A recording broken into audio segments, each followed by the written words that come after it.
We have the 2025 Clayton County Public Schools Helen Ruffin Reading Bowl. It includes students from grades 4 through 12 answering questions about books nominated for Georgia Book Awards and for the Teen Book Awards. The point of the Helen Ruffin Reading Bowl is to encourage students to read a variety of books, a large genre variety of books, and this accomplishes that. So by challenging them to compete, we're also challenging them to read more. In the book, it's the end of the world and I'm in my bathing suit. In the group of 5 kids, who did Eddie think was the muscle of the group? Trey is correct. The 4th through 5th graders have 10 books, 6th through 8th graders have 10 different books, and the high schoolers have 20 books. But other than that, the format is the same, the way the day works out is the same. It's the same format for both competitions, picture book and for chapter book. So the 4th through 5th grade books and 6th through 8th grade books are selected by a committee from the University of Georgia, and those are nominated for the Georgia Book Award. There's a separate committee that selects the books for the high schoolers, and that's for grades 9 through 12.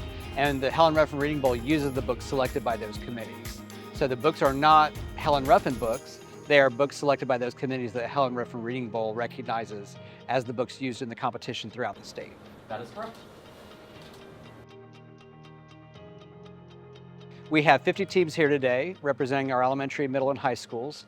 There are all the middle school teams represented, which is a first, and 50 teams is the most we've ever had at the competition. The books they're reading were selected by committees from University of Georgia, and there's also a teen committee that selects those books, and the Helen Ruffin Reading Bowl uses the books from those committees for the competition, and that's throughout the state.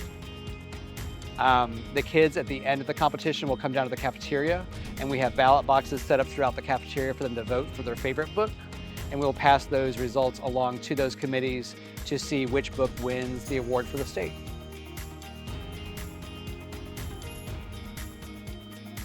One way to look at it is if you have 10 kids on a team and you have 50 teams, that's 500 students that have read 10 or more books throughout the school year to prepare for this competition.